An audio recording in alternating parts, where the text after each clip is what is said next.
He's a Pro Football Hall of Famer. Love his work on NBC. Football Night in America. There's not one but two games coming up this weekend. The first one of Super Wildcard weekend, Raiders at Bengals, and then the big Sunday nighter, Big Ben and the Steelers taking on the Kansas City Chiefs. Joining us here on the Rich Eisen Show once again is Tony Dungy. How are you, Coach? Hey, Rich. Doing great. Good to be with you. You got it. Let's jump into last week real quick before we get to this week and the here and now. Do you think that timeout, so many people making a big deal of Brandon Staley's timeout in that game, do you think that did in fact cause the Raiders to kick a field goal instead of taking the tie for both of them?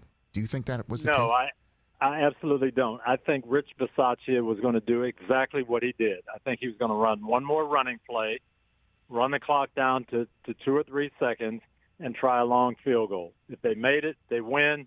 If they miss it, they tie and go to the playoffs. So I don't think it changed his strategy at all. Now, it may have given him a chance to think about a better running play and doing it differently, but it also gave the Chargers, Los Angeles Chargers, a chance to get their run defense squared away. And the end of the day was the run defense of the Chargers let them down the stretch. Had they stopped any of those runs early on in the drive, it would have been a tie game. The amazing thing is, Tony, again, you're a Pro Football Hall of Fame head coach for a reason.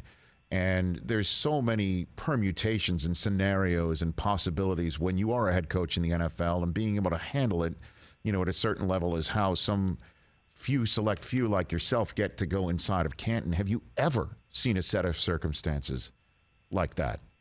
Ever? Well, that was difficult. It was different. And I think it did impact Rich Bisaccia's strategy. Now, number one, you want to make the playoffs. So he had the score tied. He knew he was in. But he also knew this. If we tie this game, we're going to Kansas City. We've lost to Kansas City a couple of times by big scores. If we win this game, not only do we go to Cincinnati, but we've got a higher seed. So if crazy things happen, we have a chance to play a lower-seeded team at home. So I think he did exactly what the circumstances dictated. Make sure you don't lose. Make sure we stay in the playoffs. But we want to win this game. Tony Dungy here on the Rich Eisen Show, and now it's the Steelers against the Chiefs. What's your assessment of this game, knowing Tomlin as you do? Do you think he's playing the nobody believes in us house money card to the hilt? Oh, absolutely. And it reminds me, Rich, so much of 2005. We had a great team in Indianapolis. Mm-hmm. We played the Steelers in December and beat them 26-7. It wasn't a close game. We dominated, all facets of that game. And miraculously, Pittsburgh comes around. They win a couple of games at the end. They beat Cincinnati when Carson Palmer gets hurt. They come back to us. Nobody's giving them a chance. Same scenario, same stadium, playing us again. They totally outplayed us in the playoff game. And so I think Ben Roethlisberger was there. He's going to build on that. Mike Tomlin knows that. And, yes, the great thing is we'll make some adjustments. What kind of adjustments will they make? They certainly have to think they're going to beat us. Kansas City has to think that. We're going to use that to our advantage. So I think it's going to be a great game. Did you ever ask Tony Dungy, did you ever ask Nick Harper why he cut back, allowing Ben to tackle him? Did you ever have that conversation with him in that game? It's a crazy story, yes. Okay. Now, we practice those situations. We practice staying on the sideline, using your blockers, outrunning people. I know Nick, if he had to do it again, he would stay outside. He got injured before the game, a day before the game, hurt his knee, and I think he really thought he couldn't outrun Ben Roethlisberger, and that's why he broke it back. And 99 times out of 100, he would have stayed straight up that sideline, outrun Roethlisberger, and we probably would have won the game. I'm sure you don't like talking about it, but I appreciate you do. Hey, but before that, I'll tell you that. Another story, Rich. Yeah. We got stopped on 4th down at our 10-yard line. Mm-hmm. Everybody thinks the game's over. I told Gary Brackett, the only chance we've got now, Gary, we've got to cause a fumble. Gary Brackett went out there and put his helmet on the ball on Jerome Bettis and knocked the ball loose.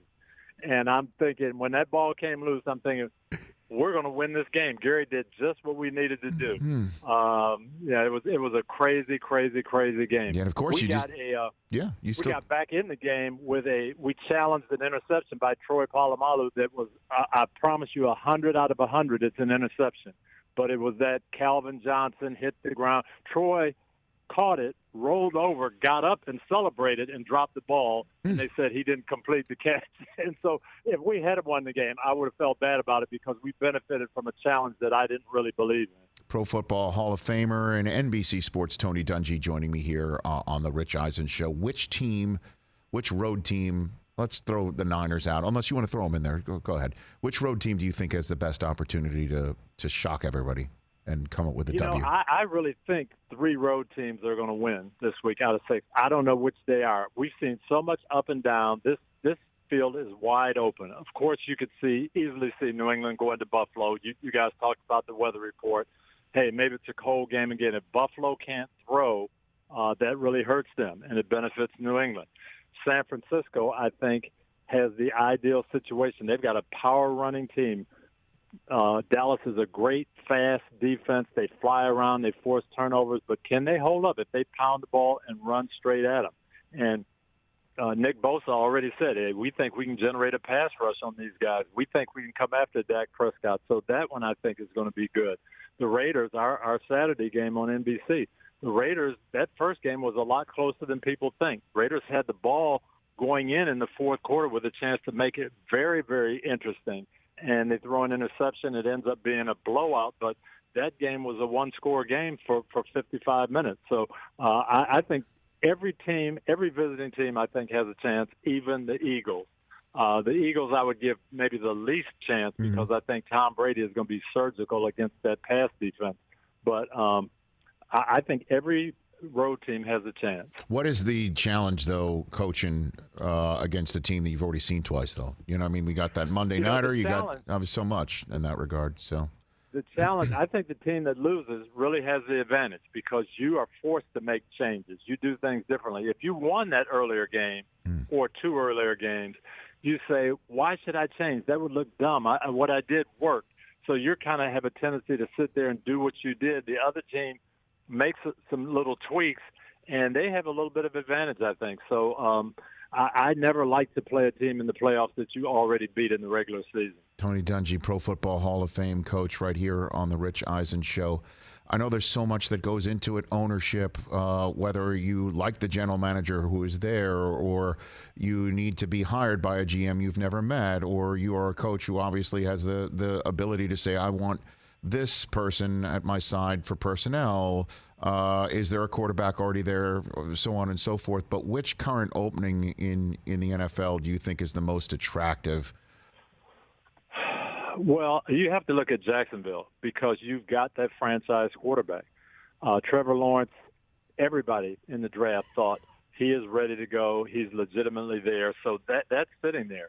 And this kind of reminds me of the Dallas Cowboys of the late 80s, where they drafted Troy Aikman. Then they had a bad year, Jimmy's first year. They win 1 game, and now you've got another draft class that comes in with that franchise quarterback. So I would love, if I were in it, I would love to go to Jacksonville, say my quarterback's there. Now I'm drafting to fill some needs. I've got some young talent already there. In 3 years, we could be dynamic. And, of course, you go to the place where they don't require you to fly home with a team, right? Is that what you? Yeah, that's another benefit. That's another benefit. You can travel at your own will and your own leisure. I mean, it's just been a wild year. Certainly, on that reference I made to Urban Meyer, and then the surprises. I mean, Brian Flores fired in Miami, and then I kind of thought David Culley did everything that was asked of him. What did you make of those 2 firings, Tony Dungy? Here's what I make of it, and I could be wrong. Brian Flores, it obviously wasn't about record. They're getting better. They're winning games. They had a 7-game winning streak this year, so it's not about performance. Something else was going on there, and I don't know what that is. But then I think that spurred step 2. The GM at Houston is familiar with Brian Flores. He's got a New England way of doing things. And all of a sudden, this coach that I didn't think was available is now available. That leads me to make this decision on David Culley. I can get a guy who's a good coach from a system that I know, who I've worked with, and we can work together. I would be shocked if Brian Flores isn't in Houston in 2 weeks. Okay. So right now, as you and I are talking, though, there's only one man of color who's in a position of a HC, and it's Mike Tomlin. What adjective do you use to describe this? Alarming, concerning, disappointing, or transitory? What do you want to? What word would you use, Tony? It's really been an up and down situation, and now we're in a down cycle. And I'm going to put the hat on the NFL. We're hearing these names mentioned, and you hear Brian Flores, he's going to be mentioned, and you're hearing Jim Caldwell and Leslie Frazier and Todd Bowles and Byron Leftwich, and we've heard Eric Bieniemy for a long time. Well, we've got 6 openings now. Let's see what happens. And if we end up with just one African-American coach at the end of this cycle, then it is going to you're going to have to say, wait a minute, this isn't a coincidence. So what is it, Tony? What do you owe it? The NFL it's a crazy business, and it's 32 people making their own individual decisions. And I'm not sure why Brian Flores isn't still a head coach in Miami. I can tell you it doesn't have anything to do with race. It doesn't make sense. You aren't firing Brian Flores because he's black. You hired him, and he's winning. He's starting to deliver for you. So something else is going on. Now, there are some other places where I think, yes, some African-American coaches have gotten overlooked because people, they aren't looking for them. They've got – Jacksonville's a great example. I promise you last year, Urban Meyer was the guy they were going to after. Doesn't matter who they interviewed, who was good, Urban Meyer was their guy. Well, there is some of that. And, at one time, that was me. I was Jim Irsay's guy. And when I got fired, he was going to hire me. It so happened I was black, so that was one in the African-American coaches column, but he was going to hire me no matter what. And that happens, and that's okay. But we've got to get the league as a whole. We've got to get everybody to look at all of these candidates and make good decisions. Don't just focus in on a guy and say, that's our guy. Evaluate everybody and find the best candidates. Do what Dan Rooney did 15 years ago with Mike Tomlin. Search, explore. Dan Rooney had 4 guys on the staff at that time who were going to be tremendous head coaches. Ken Wisenhunt, Dick LeBeau, Bruce Arians, Russ Grimm. And he said, I could pick one of these guys and nobody could complain about it. But you know what? I'm going to go out and look. I've got a formula. I like young defensive coaches that can be with me for 15 years. So that's what I'm going to look for. And he ended up finding Mike Tomlin. And that's what we've got to encourage these owners to do. Get your blueprint and then go out and look. Don't just hire the biggest name or the first person that comes to mind. Go search. And how many times does your phone ring? Anybody still kicking the tires to see you? Believe it or not, I have talked to a couple of people. And believe it or not, my wife hung that phone up. in like the past week or so, or like yes, sir. Yes, sir. Your wife hung the phone up. Is that because she doesn't? She made me hang it up. Okay. Because why? She knows that if you hear it out, what you might actually entertain. Is that what you're saying? Well, no, and I probably wouldn't. I'm 66 years old. I've been out of the game 12 years, and there are a lot of great coaches out here that will be able to do the job for years to come, and I think that's what people should be looking for. Tony Dungy, before I let you go, who did you say before the season was going to make the Super Bowl? What was your preseason prediction?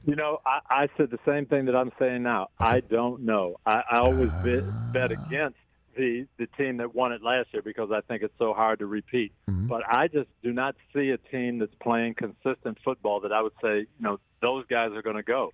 I would, if we see 4 road teams win this week and see 4 upsets, it wouldn't surprise me at all. Well, and then it benefits a team that's not playing this weekend, like the Packers. You don't think they're playing consistent enough football? Rodgers and Adams look like they're on a different planet, like they're connected, and the run game, and they're getting healthier on defense. Like you don't look at them and say they're the team to beat. They are, but I saw a loss to Minnesota by them that surprised me, and.